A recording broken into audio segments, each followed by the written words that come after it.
മണി management സീരീസിൻ്റെ first എപ്പിസോഡിലേക്ക് സ്വാഗതം. നമുക്ക് ലഭിക്കുന്ന വരുമാനത്തെ പ്രോപ്പറായി ഉപയോഗിക്കാനും കടങ്ങൾ കൊണ്ട് കഷ്ടപ്പെടുന്നവരുടെ കടങ്ങൾ കുറയ്ക്കുന്നതിനും സമ്പാദ്യം കൂടുന്നതിനും നമ്മുടെ വരുമാനം ഉയർത്തുന്നതിനും ആവശ്യമായിട്ടുള്ള പ്രാപ്തി നേടിയെടുക്കുന്നതിന് വേണ്ടിയിട്ടുള്ള ഒരു ഫിനാൻഷ്യൽ ലിറ്ററസി പ്രോഗ്രാമാണ് മണി മാനേജ്മെൻറ്റ് സീരീസ്. നമ്മുടെ ജീവിതത്തിൽ ഏറ്റവും ഇമ്പോർട്ടൻ്റ് ആയിട്ടുള്ള ഒരു കാര്യം എന്താണെന്ന് ചോദിച്ചാൽ കൂടുതൽ ആളുകളുടെയും മറുപടി പണം എന്നായിരിക്കും. നമ്മുടെ സ്റ്റാറ്റസ് ഫിക്സ് ചെയ്യുന്നത് പോലും പണത്തിൻ്റെ അടിസ്ഥാനത്തിലാണ്. ഈ പണത്തിൻ്റെ തമാശകൾ ചെറുതൊന്നുമല്ല. നമ്മുടെ 6-ാം നമ്പർ സിനിമയിൽ ലാലേട്ടൻ പറഞ്ഞ പോലെ അടുക്കുംതോറും അകലം കൂടുന്ന മഹാസാഗരം, ഇതാണ് പണം. ചിലർക്ക് എത്ര അധ്വാനിച്ചാലും എത്ര കഷ്ടപ്പെട്ടാലും അടുത്ത് വരികയേയില്ല. നമ്മൾ ഈ വിധിയെ പഠിച്ചിരുന്നാൽ അതിന് മാത്രമേ നടക്കൂ. നമുക്ക് ലഭിക്കുന്ന പണത്തെയും നമുക്ക് ലഭിക്കുന്ന വരുമാനം ചെറുതോ വലുതോ ആയിക്കോട്ടെ, ആ പണത്തെയും നമ്മുടെ കഴിവുകളെയും ഒരുമിച്ച് യോജിപ്പിച്ചുകൊണ്ട് അത് വർക്ക് ചെയ്യുകയാണെങ്കിൽ നമുക്ക് നമ്മുടെ ഒരു സാമ്പത്തിക സക്സസ്, ഫിനാൻഷ്യൽ സക്സസ് കൊണ്ടുവരാനും ഫിനാൻഷ്യൽ ഫ്രീഡം നമ്മുടെ ജീവിതത്തിൽ കൊണ്ടുവരാനും കഴിയും. ഇന്ത്യയിൽ നടത്തിയ ഒരു പഠനത്തിൽ 69% ആളുകളും ഫിനാൻഷ്യലി സക്സസ് അല്ല എന്നുള്ളതാണ് മനസ്സിലാക്കാൻ കഴിയുന്നത്. സൂറത്തിൽ ഒരു സർവേ നടത്തി, സൂറത്തിൽ സൂയിസൈഡ് ചെയ്ത ആളുകളുടെ ഒരു ലിസ്റ്റ് എടുത്തു. അതിൽ നിന്ന് മനസ്സിലാക്കാൻ കഴിയുന്നത് 19% ആളുകളും സൂയിസൈഡ് ചെയ്തത് ഫിനാൻഷ്യൽ പ്രശ്നം കാരണമാണ്. നമ്മളിൽ തന്നെ 2 ആളുകളുടെയും പ്രശ്നം മാറുന്നതിന് പണം മതിയാവും. അപ്പോൾ അവരുടെ പ്രശ്നങ്ങൾക്ക് സോൾവ് ചെയ്യാൻ വേണ്ടിയിട്ട് കുറച്ചധികം പണം കിട്ടുകയാണെങ്കിൽ പ്രശ്നങ്ങൾ മുഴുവനായിട്ട് തന്നെ മാറുമെന്നാണ് നമുക്ക് മനസ്സിലാക്കാൻ കഴിയുന്നത്. അപ്പോൾ പണത്തിന് അത്രയും ഇമ്പോർട്ടൻസ് ഉണ്ട് നമ്മുടെ ജീവിതത്തിൽ. ഈ ഒരു ഫിനാൻഷ്യൽ ലിറ്ററസി പ്രോഗ്രാമിൽ നമ്മൾ ഒരുപാട് ടാസ്കുകൾ പറയുന്നുണ്ട്. ആ ടാസ്കുകളെല്ലാം നമ്മുടെ ജീവിതത്തിൽ നമുക്ക് എല്ലാവർക്കും ചെയ്യാൻ പറ്റുന്ന വലിയ അറിവോ ഒന്നും വേണ്ട. നമുക്ക് ഇതിൽ നിന്ന് കിട്ടുന്ന അറിവ് മാത്രം മതി. അത് വെച്ച് ചെയ്യാൻ പറ്റുന്ന കാര്യങ്ങൾ നിങ്ങളുടെ ജീവിതത്തിൽ നിങ്ങൾ പാലിക്കുകയാണെങ്കിൽ ഫിനാൻഷ്യൽ സക്സസ് 100% കൊണ്ടുവരാൻ കഴിയുമെന്ന് ഞാൻ ഗ്യാരണ്ടി പറയുന്നു. ഇതൊരു സീറോ കോസ്റ്റ് പ്രോഗ്രാമാണ്. ₹1 പോലും നിങ്ങൾ ഇൻവെസ്റ്റ് ചെയ്യാതെ നിങ്ങൾക്ക് നിങ്ങളുടെ ഫിനാൻഷ്യൽ ഫ്രീഡം കൊണ്ടുവരാൻ ഹെൽപ്പ് ചെയ്യുന്നൊരു പ്രോഗ്രാമാണ്. നമ്മുടെ ദിവസത്തിലുള്ള ശീലങ്ങളെ കുറച്ചൊന്ന് മാറ്റിക്കൊണ്ട് കുറച്ച് നോളജ് നമുക്ക് ഈ വീഡിയോയിലൂടെയൊക്കെ നേടിക്കൊണ്ട് നിങ്ങൾക്ക് നിങ്ങളുടെ ഒരു ഫിനാൻഷ്യൽ സക്സസ് കൊണ്ടുവരാൻ കഴിയും. ഈ ഒരു മണി മാനേജ്മെൻറ്റ് സീരീസിലൂടെ ഞങ്ങൾ കൊണ്ടുവരുന്ന പല ടാസ്കുകളും വർഷങ്ങളായി ഞങ്ങളുടെ ഫേം വഴി പല ആളുകൾക്കും നിങ്ങൾ കൊടുക്കുന്ന സർവീസുകളാണ്. പക്ഷെ അതിലൊരു പ്രശ്നമുള്ളത്, വളരെ ടോപ്പ് ലെവലിൽ നിൽക്കുന്ന ബിസിനസ്സുകാരും പ്രൊഫഷണൽസും മാത്രമാണ് ഇതുപോലെ മണി മാനേജ്മെൻറ്റ് അല്ലെങ്കിൽ ഫിനാൻഷ്യൽ ലിറ്ററസി എന്ന് പറയുന്ന ഒരു കൺസെപ്റ്റിലോട്ട് അത് മനസ്സിലാക്കി, അങ്ങനെ ഒരു കാര്യമുണ്ട് എന്ന് മനസ്സിലാക്കി ഫിനാൻസിനെ വളർത്താമെന്നും ഒക്കെ മനസ്സിലാക്കി വരുന്നത്. അല്ലാതെ നമ്മൾ സാധാരണ ഒരു മിഡിൽ ക്ലാസ് ലെവലിലുള്ള ആൾക്കാരോ അല്ലെങ്കിൽ നമ്മുടെ സാലറി വാങ്ങുന്ന ആളുകളൊന്നും പലരും ഇങ്ങനൊരു ഫിനാൻഷ്യൽ ലിറ്ററസി ഉണ്ടെന്ന് പോലും, അത് ഫിനാൻസ് മാനേജ് ചെയ്യേണ്ട കാര്യമാണെന്ന് പോലും മനസ്സിലാക്കാതെ ഇരിക്കുന്ന ആളുകളുണ്ട്. അപ്പോൾ അങ്ങനെ അത് മനസ്സിലാക്കിയിട്ടാണ് യൂട്യൂബ് വഴി നമ്മൾ ഫ്രീ ആയിട്ട് നമ്മുടെ പബ്ലിക്കിന് ഈ ഒരു അറിവ് കിട്ടട്ടെ എന്നുള്ള രീതിയിൽ ഞങ്ങൾ ഈ പ്രോഗ്രാം കണ്ടക്ട് ചെയ്യുന്നത്. ഓരോ വീഡിയോയിലും എക്സ്പ്ലനേഷനും ടാസ്കും ഉണ്ടാവും. എക്സ്പ്ലനേഷനകത്ത് നിങ്ങൾക്ക് എന്താണ് ഫിനാൻഷ്യൽ മാനേജ്മെൻറ്റ് അല്ലെങ്കിൽ അന്ന് പറയുന്ന കാര്യങ്ങളെക്കുറിച്ചുള്ള ഒരു എക്സ്പ്ലനേഷൻ ആയിരിക്കും ലഭിക്കുക. അതിനോടൊപ്പം ടാസ്കുകളും ഉണ്ടാവും. ടാസ്കുകൾ നമ്മൾ ഡെയിലി ചെയ്യേണ്ടതോ അല്ലെങ്കിൽ വീക്കിലി ചെയ്യേണ്ടതോ മന്ത്ലി ചെയ്യേണ്ടതായിട്ടുള്ള ടാസ്കുകളും ഉണ്ടാവും. ആ ടാസ്കുകൾ നിങ്ങൾ ചെയ്യുക. ടാസ്കുകൾ എന്ന് ഉദ്ദേശിക്കുന്നത് വളരെ സിമ്പിളായിട്ട് നിങ്ങളുടെ വരവ് ചിലവ് എഴുതി വെക്കുക, നിങ്ങളുടെ അസറ്റ് അല്ലെങ്കിൽ ലയബിലിറ്റീസ് മനസ്സിലാക്കുക, കടങ്ങൾ ലിസ്റ്റ് ഔട്ട് ചെയ്യുക, കടങ്ങൾ കുറയ്ക്കുന്നതിന് വേണ്ടിയിട്ടുള്ള ഒരു സോർട്ടിംഗ് ഫങ്ഷൻസ് ക്രിയേറ്റ് ചെയ്യുക, ഈ സമ്പാദ്യം കൂട്ടാനുള്ള കാര്യങ്ങളെ കുറിച്ചിട്ട് പ്ലാൻ ചെയ്യുക, ബഡ്ജറ്റ് ഉണ്ടാക്കുക തുടങ്ങിയ പല കാര്യങ്ങളായിരിക്കും. ഇതെല്ലാം നമ്മുടെ വീഡിയോസിലൂടെ നിങ്ങൾ പഠിപ്പിക്കുന്നുണ്ടാവും. അത് നിങ്ങളുടെ ജീവിതത്തിൽ നിങ്ങൾ ചെയ്യാനും കൂടെ ശ്രമിക്കുക. കേട്ട് മാത്രം ഇരുന്ന് കഴിഞ്ഞാൽ ഇത് നിങ്ങളുടെ ജീവിതത്തിൽ ഇംപ്ലിമെൻറ്റ് ചെയ്ത് പ്രത്യേകിച്ച് ഗുണമൊന്നും ഉണ്ടാക്കാൻ കഴിയില്ല. ഇത് നമ്മൾ ചെയ്യുകയാണെങ്കിൽ മാത്രമേ റിസൾട്ട് ഉണ്ടാവൂ. കേട്ടറിവ് ഒരിക്കലും പണം മാനേജ് ചെയ്യുന്നതിൽ കഴിയില്ല. കാരണം നമുക്ക് നമ്മുടെ ഒരു തലച്ചോറിൻ്റെ ഒരു കപ്പാസിറ്റി അറിയാമല്ലോ. അതായത് നമ്മളിപ്പോൾ ഒരുപാട് സിനിമ പാട്ടുകൾ കേൾക്കുന്നുണ്ട്, നമ്മൾ ഒരുപാട് സിനിമകൾ ഡയലോഗുകൾ കേൾക്കുന്നുണ്ട്, നമ്മൾ കോളേജിൽ സ്കൂളിലൊക്കെ പഠിക്കുന്നു. അവിടെ പഠിച്ച കാര്യങ്ങളെല്ലാം നമ്മൾ അതേപടി നമ്മുടെ തലച്ചോറിൽ കയറി ഇരുന്നിട്ടുണ്ടെങ്കിൽ നമ്മൾ ആരായണേ അല്ലേ?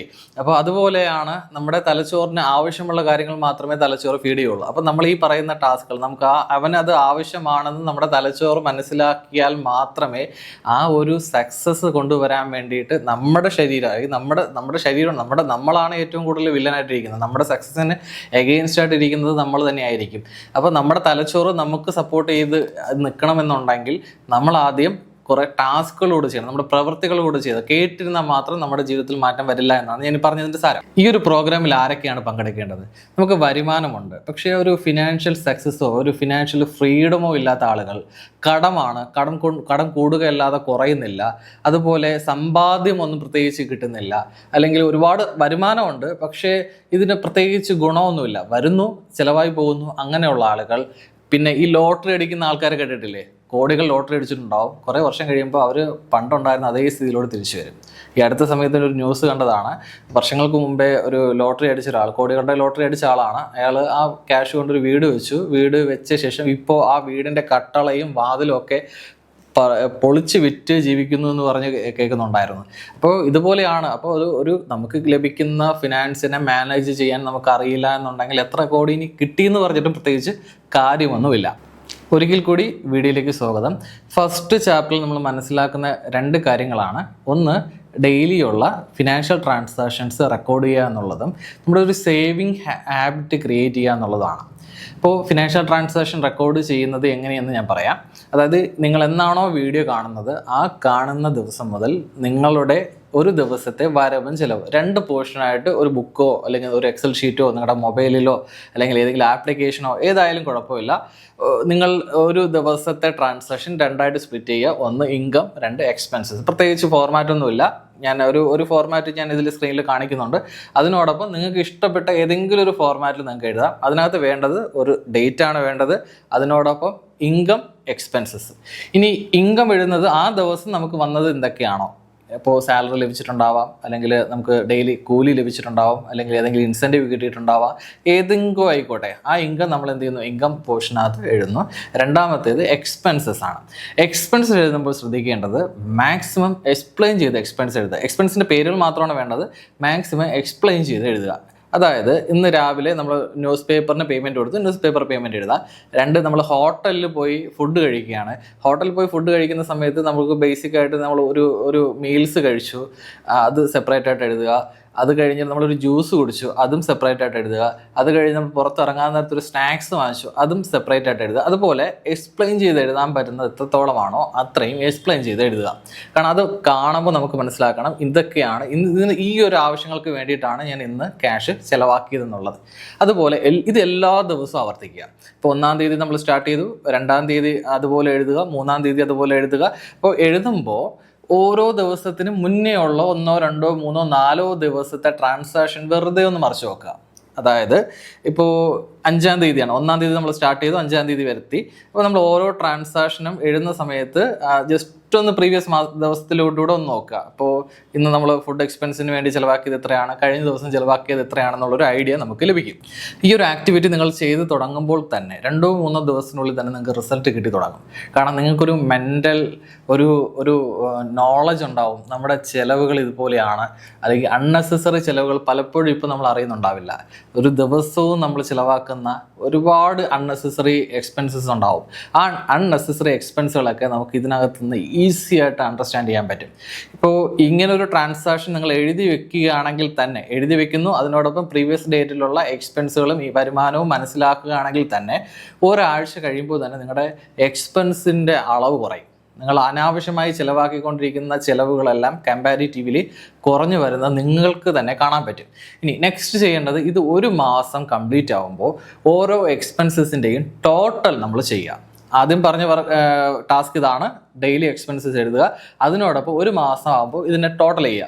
അതായത് നമ്മൾ ടീ എക്സ്പെൻസസ്, നമ്മൾ ചായ കുടിച്ച എക്സ്പെൻസ് ആണ് ഞാൻ ഉദ്ദേശിക്കുന്നത്, ടീ എക്സ്പെൻസസ്.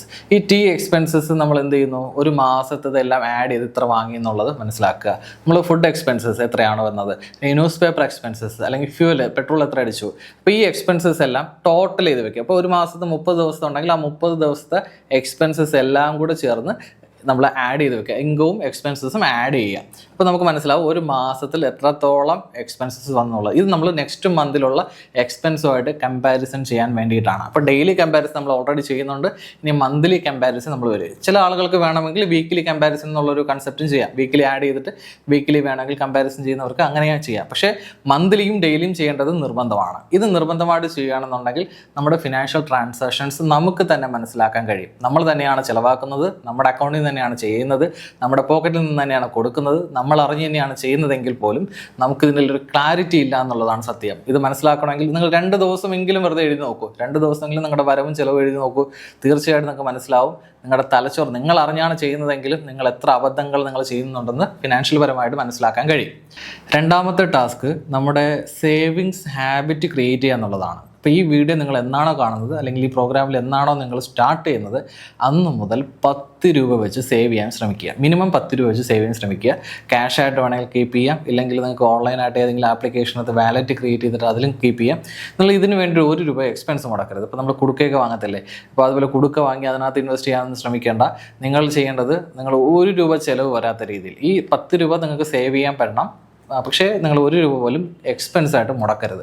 അങ്ങനെ മുടക്കാത്ത രീതിയിൽ നിങ്ങൾ സേവ് ചെയ്ത് ശ്രമിക്കുക. ഞാൻ ഈ പറയുന്ന നമ്മുടെ ഈ പ്രോഗ്രാമിൻ്റെ ഒരു ഉദ്ദേശം എന്ന് പറയുന്നത് നമ്മുടെ ചിലവില്ലാതെ നമ്മുടെ ചിന്താഗതി മാറ്റിക്കൊണ്ട് നമ്മുടെ ശീലങ്ങൾ മാറ്റിക്കൊണ്ട് നമ്മുടെ അറിവ് ഇംപ്രൂവ് ചെയ്തുകൊണ്ട് നമുക്ക് ഫിനാൻഷ്യൽ ഫ്രീഡം നേടാൻ പറ്റും എന്നുള്ളത് പ്രൂവ് ചെയ്യാൻ കൂടിയാണ്. അപ്പോൾ അതുകൊണ്ട് നിങ്ങൾ ശ്രമിക്കേണ്ടത് നിങ്ങൾ എക്സ്പെൻസസ് ഒന്നും മുടക്കാതെ നിങ്ങൾ 10 രൂപ വെച്ച് മാറ്റി വയ്ക്കാൻ ശ്രമിക്കുക. നിങ്ങൾ എവിടെ വേണമെങ്കിലും സേഫ് ആയിട്ടുള്ള സ്ഥലത്ത് മാറ്റി വയ്ക്കുക. ഓൺലൈൻ ആണെങ്കിൽ ഏതെങ്കിലും വാലറ്റുകൾ ഏതെങ്കിലും ആപ്ലിക്കേഷൻ്റെ സേഫ് ആയിട്ടുള്ള ആപ്ലിക്കേഷൻ്റെ വാലറ്റുകളിലോട്ട് 10 രൂപ വെച്ച് ഡെയിലി ചെയ്യാം. നിങ്ങൾ ഒരുമിച്ച് ചെയ്യാൻ ശ്രമിക്കരുത്. 10 ദിവസമാണ് ഉണ്ട്, ഈ 10 ദിവസം കൂടെ ചേർത്തിട്ട് 100 രൂപ ഇൻവെസ്റ്റ് ചെയ്യാമെന്നൊന്നും നിങ്ങൾ ശ്രമിക്കരുത്. നിങ്ങൾ 10 രൂപ വെച്ചിട്ട് തന്നെ മാറ്റി വയ്ക്കുക. അപ്പോഴേ നമുക്ക് ശീലം ക്രിയേറ്റ് ചെയ്യാൻ പറ്റുള്ളൂ. അത് നിങ്ങൾ കണ്ടിന്യൂ ചെയ്തുകൊണ്ട് തന്നെ ഇരിക്കുക. നമ്മൾ ഈ ഒരു പ്രോഗ്രാമിൻ്റെ എൻഡ് വരെ നിങ്ങൾ എന്തായാലും കണ്ടിന്യൂ ചെയ്യുന്നത്. ഇതിൻ്റെ ഇടയിൽ മിസ്സായി പോവുകയാണെന്നുണ്ടെങ്കിൽ ആ ദിവസങ്ങളുടെ എമൗണ്ടും കൂടി നിങ്ങൾക്ക് അതിനകത്ത് ഇടാൻ കഴിയും. നിങ്ങൾ ഈ ഒരു പ്രോഗ്രാം ജോയിൻ ചെയ്യുന്നത് നിങ്ങൾക്ക് അറിവുള്ള നിങ്ങൾക്ക് വിശ്വാസമുള്ള ഒരാളോട് കൂടി ഷെയർ ചെയ്യുക. കാരണം നിങ്ങളുടെ ഫിനാൻഷ്യൽ പൊസിഷൻസും ഫിനാൻഷ്യൽ പ്രശ്നങ്ങളെല്ലാം നമ്മൾ ഈ ഒരു പ്രോഗ്രാം നടക്കുന്നതിലൂടെ തന്നെ നിങ്ങൾക്ക് മനസ്സിലാക്കാൻ കഴിയും. ആ മനസ്സിലാക്കുന്ന സമയത്ത് നമുക്ക് ആവശ്യമില്ലാത്ത ടെൻഷനും പ്രശ്നങ്ങളൊക്കെ ഉണ്ടാവാം. അപ്പോൾ അത് ആ ഒരു അണ്ടർസ്റ്റാൻഡബിലിറ്റി വരുന്ന സമയത്ത് നമ്മൾ ഒരാളോട് ഷെയർ ചെയ്യുന്നത് നല്ലതായിരിക്കും. ഒരു സേഫ്റ്റിക്ക് വേണ്ടിയിട്ട് പറഞ്ഞത് മാത്രം. അതുപോലെ തന്നെ നമുക്കൊരു ഇത് ശീലമില്ലാത്ത കാര്യമാണ്. നമ്മൾ ഫിനാൻഷ്യൽ കാര്യങ്ങളൊക്കെ എഴുതി വെക്കുക, അത് മനസ്സിലാക്കുക, നമുക്ക് വീണ്ടും ബുക്കിലോട്ടൊക്കെ എഴുതി വരുന്ന ഒരു രീതിയിലോട്ടൊക്കെ ശീലിക്കുക എന്ന് പറയുന്നത് നമുക്കൊരു ശീലമില്ലാത്തൊരു കാര്യമാണ്. അപ്പം അങ്ങനെ വരുമ്പോൾ 1-2 ദിവസം ചെയ്ത് കഴിയുമ്പോൾ നമുക്ക് മടുപ്പ് വരാനും അല്ലെങ്കിൽ ഇടയിൽ ഗ്യാപ്പ് വന്നു കഴിഞ്ഞാൽ പിന്നെ ചെയ്യാതിരിക്കാനുള്ള സാഹചര്യം വരാം. അപ്പോൾ നമ്മൾ മറ്റൊരാളുടെ ഹെൽപ്പോട് തേടുകയാണെങ്കിൽ അല്ലെങ്കിൽ മറ്റൊരാളോട് പറഞ്ഞിട്ടുണ്ടെങ്കിൽ അയാൾ വീണ്ടും റിമൈൻഡ് ചെയ്യുകയൊക്കെ ചെയ്യുമ്പോഴേക്കും നമുക്ക് വീണ്ടും ഈ ടാസ്കിലോട്ട് വരാൻ വേണ്ടിയിട്ട് താല്പര്യം ഉണ്ടാവും. 10 ചാപ്റ്റേഴ്സായിട്ടായിരിക്കും നമ്മുടെ പ്രോഗ്രാംസ് ഉണ്ടാവുക. ഓരോ ചാപ്റ്റർ കഴിയും തോറും ഓരോ വീഡിയോസ് കഴിയും തോറും നിങ്ങൾക്ക് ഫിനാൻഷ്യലി നിങ്ങൾ ഈ പറയുന്ന പോലെ ഫ്രീഡത്തിൻ്റെ സ്റ്റാർട്ടിങ് ഉണ്ടാവും. അതായത് നിങ്ങൾക്ക് ഫിനാൻഷ്യലി കുറച്ച് മാറ്റങ്ങൾ, അതായത് പ്രശ്നങ്ങളിൽ നിന്ന് കുറയും, അല്ലെങ്കിൽ കടങ്ങൾ കുറയും, അല്ലെങ്കിൽ നിങ്ങളുടെ സമ്പാദ്യശീലങ്ങൾ അല്ലെങ്കിൽ നിങ്ങളുടെ എക്സ്പെൻസസിൽ വ്യത്യാസം വരും. ഇങ്ങനെയുള്ള കാര്യങ്ങൾ വരുന്നത് നിങ്ങൾ ചെറിയ കാര്യങ്ങളാണെങ്കിൽ നോട്ട് ചെയ്യുക. അപ്പോൾ ചെറുതായി തുടങ്ങിയാൽ മാത്രമേ വലിയ രീതിയിൽ നമുക്ക് സക്സസ് ഉണ്ടാകൂ. ഫിനാൻഷ്യൽ സക്സസ് ഒരു ദിവസം കൊണ്ടോ ഒരു മാസം കൊണ്ടോ ഉണ്ടാക്കിയെടുക്കാൻ പറ്റുന്നതല്ല. അപ്പോൾ നമ്മുടെ വീഡിയോസ് കുറച്ച് ദിവസം കൊണ്ട് നിങ്ങൾ കണ്ടു തീർക്കുന്നുണ്ടാവും. പക്ഷേ ഇത് നിങ്ങൾ ജീവിതത്തിൽ പാലിക്കുകയാണെന്നുണ്ടെങ്കിൽ കുറഞ്ഞ നാളുകൾ കൊണ്ട് തന്നെ, കുറഞ്ഞ മാസങ്ങളോ കുറച്ച് വർഷങ്ങളോ കൊണ്ട് തന്നെ നിങ്ങൾ ഫിനാൻഷ്യൽ സക്സസ് എന്നുള്ള രീതിയിലോട്ട് വരും. അപ്പോൾ നമ്മുടെ ചിന്താഗതി മാറുന്നതിനനുസരിച്ച് നമ്മുടെ ഫിനാൻഷ്യൽ സക്സസ് വരും. ഫിനാൻഷ്യൽ നഷ്ടത്തിൽ വരുന്നത് നമുക്ക് അതിനുള്ള ആഗ്രഹമില്ല. നിങ്ങൾ എപ്പോഴും പറയും എനിക്ക് ഈ ഒരു പ്രശ്നത്തിൽ നിന്ന് രക്ഷപ്പെട്ടാൽ മതിയായിരുന്നു എന്ന് നമ്മൾ പ്രാർത്ഥിക്കുന്നുണ്ടാവും, നമ്മൾ മറ്റുള്ളവരോട് പറയുന്നുണ്ടാവും. പക്ഷെ നമ്മൾ എപ്പോഴാണോ നമ്മൾ ആത്മാർത്ഥമായി അത് മനസ്സിലാക്കിക്കൊണ്ട് അതിന് വേണ്ടിയുള്ള ആക്ഷൻ സ്റ്റാർട്ട് ചെയ്യുന്നത് അന്ന് മുതൽ നമ്മുടെ ഫിനാൻഷ്യൽ പ്രശ്നങ്ങൾ മാറുകയുള്ളൂ. ഇപ്പോൾ ഫിനാൻഷ്യലി നിങ്ങൾക്ക് സക്സസ് ആവുക, ഭാഗ്യം കൊണ്ടുവരിക എന്ന് പറയുന്നത് നമ്മുടെ ചിലവുകളുടെ 3-4 ഇരട്ടിക്ക് മുകളിൽ വരുമാനം കൊണ്ടുവരുന്ന ഒരു സിറ്റുവേഷൻ വരികയാണെങ്കിൽ മാത്രമാണ് നമ്മൾ മെനക്കെടാതെ നമുക്ക് പണം വന്നുകൊണ്ടിരിക്കുന്ന ഒരു സിറ്റുവേഷൻ വരുള്ളൂ. എന്നാലും അത് നിലനിൽക്കണമെന്നുണ്ടെങ്കിൽ നമുക്ക് ഫിനാൻഷ്യൽ മാനേജ്മെൻറ്റ് എന്ന് പറയുന്ന ഒരു സ്കില്ല് നമുക്കുണ്ടായിരിക്കണം. നേരത്തെ പറഞ്ഞ പോലെ ലോട്ടറി അടിച്ചാലും അത് നിലനിൽക്കണമെങ്കിൽ അത് മാനേജ് ചെയ്യാനുള്ള സ്കില്ല് നമ്മുടെ കയ്യിൽ ഉണ്ടാവണം. ഇല്ലെങ്കിൽ ഇനി കോടികളുടെ ലോട്ടറി അടിച്ചെന്ന് പറഞ്ഞ കാര്യമല്ല, കുറച്ച് നാൾ കഴിയുമ്പോൾ എന്ത് ചെയ്യും, ഇതെല്ലാം തീർന്നു പോകും. അപ്പം അതുപോലെ ഫിനാൻഷ്യൽ മാനേജ്മെൻറ്റ് സ്കില്ല് ഉണ്ടാക്കിയെടുക്കുന്നത് എല്ലാ തരത്തിലും, അത് ഇപ്പോൾ 100 രൂപ ദിവസം സമ്പാദിക്കുന്ന ആളാണെങ്കിലും 1 കോടി രൂപ ദിവസം സമ്പാദിക്കുന്ന ആളാണെങ്കിലും ഫിനാൻഷ്യൽ മാനേജ്മെൻറ്റ് സ്കിൽ എന്ന് പറയുന്നത് വളരെ ഇമ്പോർട്ടൻ്റ് ആയിട്ടുള്ളൊരു കാര്യമാണ്. അപ്പോൾ ഈ വീഡിയോ നിങ്ങൾക്ക് ഇഷ്ടപ്പെട്ടു എന്ന് വിചാരിക്കുന്നു. അപ്പോൾ നിങ്ങളുടെ ഫിനാൻഷ്യൽ മാനേജ്മെൻറ്റുമായിട്ട് ബന്ധപ്പെട്ടിട്ടുള്ള ഡൗട്ടുകൾ ഉണ്ടെങ്കിൽ കമൻറ്റ് ചോദിക്കാം. അതുപോലെ നിങ്ങൾ ചെയ്യുമ്പോൾ നിങ്ങൾക്ക് ചില പോസിറ്റീവായിട്ടുള്ള റെസ്പോൺസുകൾ കിട്ടുന്നത് അതും കൂടെ കമൻറ്റിൽ നോട്ട് ചെയ്യുക. അപ്പോൾ അതനുസരിച്ച് അത് കാണുന്ന ആളുകൾക്കും കുറച്ചും കൂടി ഒരു മോട്ടിവേഷൻ ആവും. ഒരാൾക്ക് ഇത്ര രൂപയുടെ ചിലവ് കുറഞ്ഞെന്നോ അല്ലെങ്കിൽ അവരുടെ വരുമാനത്തിൽ മാറ്റം ഉണ്ടാവുന്നു എന്നുള്ളതിൻ്റെയൊക്കെ ഒരു കാര്യങ്ങൾ നിങ്ങൾക്ക് കമൻറ്റിൽ എക്സ്പ്ലെയിൻ ചെയ്യുകയാണെന്നുണ്ടെങ്കിൽ ബാക്കി കാണുന്ന ആളുകൾക്ക് കൂടി ഇതൊരു സപ്പോർട്ടായിട്ട് മാറും, മോട്ടിവേഷനായിട്ട് മാറുമെന്ന് മാത്രം പറഞ്ഞുകൊണ്ട് നിർത്തുന്നു. Thank you.